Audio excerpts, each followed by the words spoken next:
This was not a good night for the president. Everything he touched was a loser. Trump hasn't been this embarrassed since he found out there was a Donald Trump Jr. But don't worry.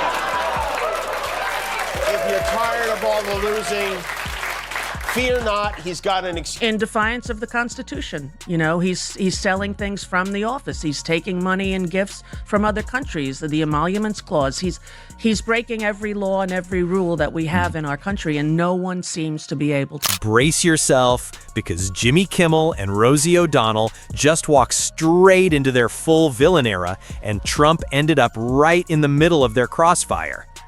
The shade they threw was so heavy, it felt like the lights had to work overtime just to keep up. Trump tried clapping back, immediately regretted it, and the crowd went absolutely insane. Cameras kept rolling, nobody blinked, and what happened next was so wild the replay button probably needs therapy. This might honestly be the funniest, most explosive Hollywood versus Trump moment you'll ever see. You know the number, and Trump's name appears 2,020 times. 2020. Wasn't that also the year they stole the election from him? That is an unlucky number. Anyway, long story short, Trump went to sue CBS, isn't that right? Yes, because of an interview on 60 Minutes where he didn't like the way he was edited or that Kamala Harris was edited. So even though the legal team thought he'd win, they still paid out the $16 million, and Stephen Colbert basically said it was a bribe. Which it was. The vibe in the room shifted the second the roasting began. Like that electric moment when everyone suddenly sits up because they know chaos is about to drop. And at the center of that first massive blast was Jimmy Kimmel, hitting Trump with the kind of practiced, deadly mockery that made it obvious he hadn't just prepared, he'd been waiting for this. Trump claims this whole thing is a Democrat hoax, and the reason he refused to sign an executive order to release the files months ago is because it's a waste of time. And that's the thing about Donald Trump. This is not a man who wastes time on nonsense. We're going to have a UFC fight. Think of this on the grounds of the White House. This is an executive order relating to the use of paper straws. Changing the name of the Gulf of Mexico to the Gulf of... The shockwave barely faded before the next comedic explosion hit from a totally different angle. Rosie O'Donnell slipped in with the kind of roast that feels harmless at first, then detonates everywhere like glitter you can't ever clean up. And she made it very clear. Comedy has no breaks, especially when the target is sitting right there pretending the heat isn't getting to him. I cannot believe that every Republican congressman or woman, every Republican senator is stupid. Well, they're not stupid, but they're definitely afraid of him. People in America are afraid of him. They're afraid to stand up to him, against him, because... And when I did on The View in 2006, you know, I remember Joy Behar saying, you're not going to... Just when it looked like things might finally calm down, Kimmel shifted tone again, slow, smug, almost theatrical. The jokes were sharp, but his expressions made them twice as lethal, especially while Trump kept pretending everything was fine. But his face said otherwise. He looked like a man praying the cameras would suddenly malfunction and set him free. He wrote, Trump wasn't on the ballot and shutdown were the two reasons that Republicans lost elections tonight. Now, if Republicans had won and he wasn't on the ballot, would he take credit for that? Oh, yes, he definitely would, but he lost. And then he posted this. He posted, and so it begins, which was either a response to Mamdani winning the mayoral race, or he just sat... The audience didn't even get a second to breathe before the next comedic hit blasted through the room like pure caffeine. Trump's calm was cracking around the edges, and Rosie O'Donnell was the one pushing him toward that breaking point.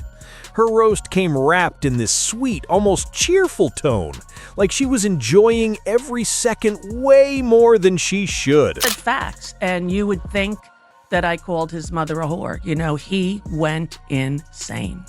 And for 20 years, he's been using me as a punching bag. Even at the debate, when he was first running, when the newscaster said, you call women pigs and gross and disgusting and horrible, and he said, no, only Rosie O'Donnell. There wasn't even a second of silence before another perfectly timed punch landed. Nothing dramatic, nothing overplayed, just pure confidence sharpened into humor. One hit after another. Trump blinked in that overloaded brain kind of way, and right in the center of his meltdown stood Jimmy Kimmel, smirking like he'd been waiting for this exact moment. The jokes kept coming, silent but deadly, like static that shocks before you even feel it.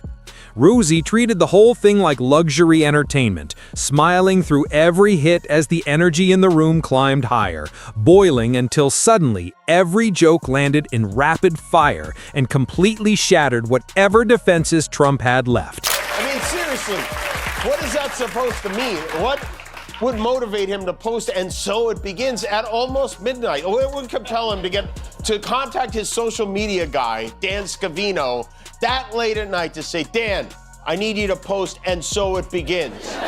All caps, Mr. President.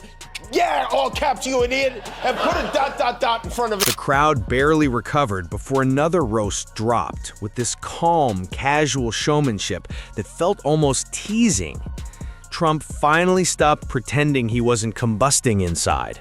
Rosie poured gasoline on the fire with that confident smile, and every ounce of ego he brought into that room ended up trapped under a microscope. The roasting didn't slow for even a heartbeat. It just kept evolving, sharpening, growing wilder. Trump stiffened like that tiny posture change would save him, but the cameras caught everything. And humor slammed right into that tension with full theatrical force, while Rosie lit the finale like a firework display. Conference right before we were live, where he had a teenager, Tara O'Connor, who was Miss Teen USA. She had kissed a girl in the Village, and they took a picture and put it on all the newspapers. And he made her do a press conference where she apologized, and it looked to me like a pimp and a prostitute. And I said that on the air, and then I proceeded to list facts, not hyperbole, just facts about who he was and what he did. Bankrupt all these times, money from his father, not a self-made man, can't quantify his riches on four. Whatever Trump thought he was about to do next didn't matter, because the next blow landed before he could even react. Soft voice, devastating effect. Kimmel delivered it with pacing so smooth it could be bottled. The laughter turned into something alive, echoing, feeding on every tiny moment. Rosie pushed it even further without raising her voice, just pure timing and delight. The room shook with laughter. Trump tried adjusting his face to look normal, but even that got caught by the cameras.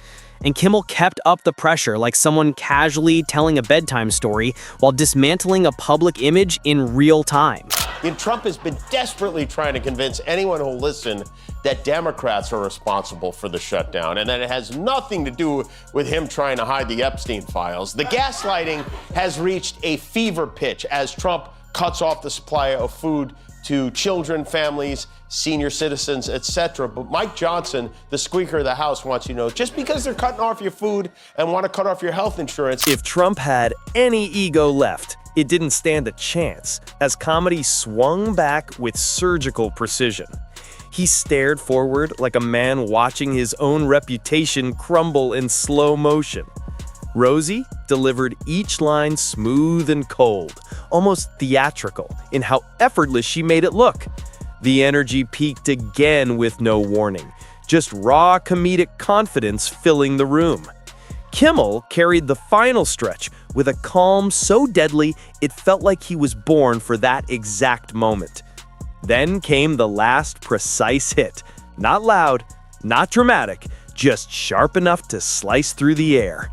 The crowd erupted one more time while Trump sat still, ego dust on the floor, and Rosie closed the night simply by being there, wearing the glow of someone who knows this kind of victory doesn't happen twice. A red check instead of a blue check, so I thought it was a fake account. I said, oh, that's kind of funny, but it's fake. And he said, it's not fake, it's on his Truth Social.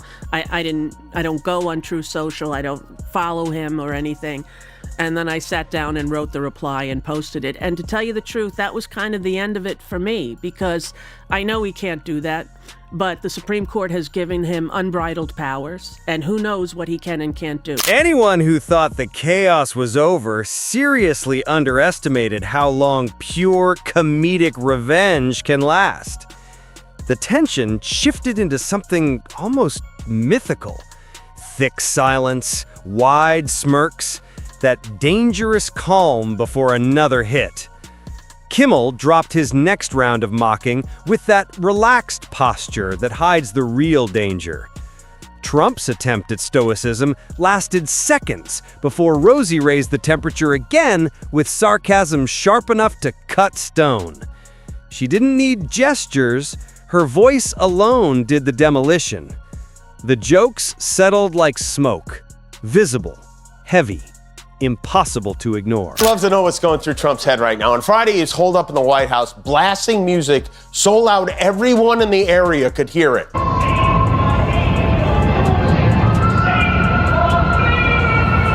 Nothing to see there, just the president alone in the White House blasting Phantom of the Opera at full volume while rage tweeting about how everybody's out to get him. And he also turned the volume up to 11 for a number from Elton John. Don't Let the Sun Go Down on Me is blasting out of a speaker over in the Rose Garden, over here onto the North Lawn.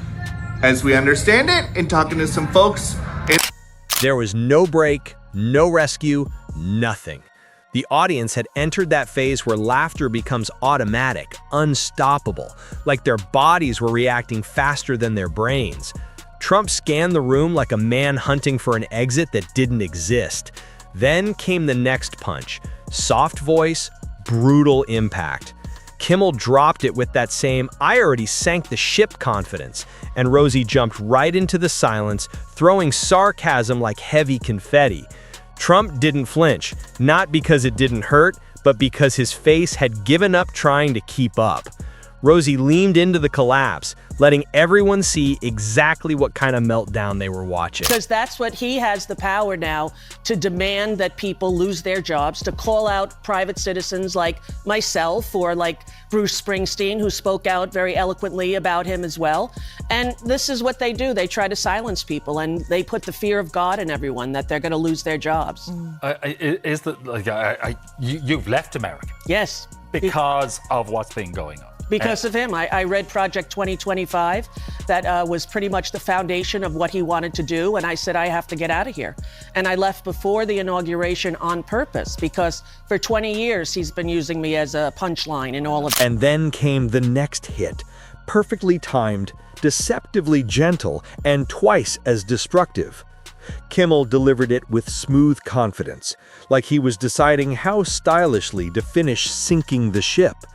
Trump froze between anger and surrender, and Kimmel just kept going with a roast so elegant you didn't even feel the impact until the crowd exploded. Rosie wasn't trying to win anymore, she'd already won, and now she was decorating the trophy. Trump's tiny expression shift set the audience off again, and Kimmel used it as fuel for another clean, casual slice.